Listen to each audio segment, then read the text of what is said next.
দেশের বর্তমান আইনশৃঙ্খলা পরিস্থিতি কোনোভাবেই সন্তোষজনক নয় বলে মন্তব্য করেছেন আমার দেশের পার্টির AB party chairman Mujibur Rahman Manju. তিনি বলেছেন, এই পরিস্থিতি অব্যাহত থাকলে আসন্ন জাতীয় সংসদ নির্বাচনের অংশগ্রহণমূলক উৎসবমুখর না হয়ে বরং বেদনাদায়ক হয়ে উঠতে পারে। মঞ্জুর বলেন, নির্বাচনের ভোটার অন্ধ হন না। ভোটার অবশ্যই নাগরিক অধিকার নিশ্চিত হলেই ভোট দেবেন। একটি নতুন রাজনৈতিক বন্দোবস্ত ও নতুন ধারা রাজনীতিকের জন্য আমি নির্বাচনে অংশ নিচ্ছি।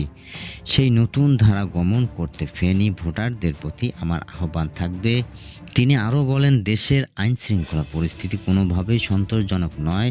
এমন অবস্থা চলমান থাকলে নির্বাচন অংশগ্রহণমূলক বা উৎসবমুখর না হয়ে বরং বেদনাদায়ক হবে। শরীফ ওসমান হাদির মতো আরও যেন কোনো প্রার্থী এই ধরনের ঘটনার শিকার না হন, সেজন্য সরকারকে সচেষ্ট হতে হবে।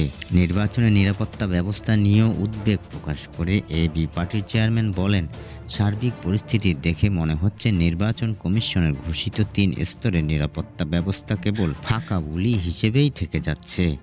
মনোনয়নপত্র সংগ্রহণের সময় তার সঙ্গে উপস্থিত ছিলেন এবি পার্টির যুগ্ম সাধারণ সম্পাদক ব্যারিস্টার জোবায়ের আহমেদ ভূঁইয়া।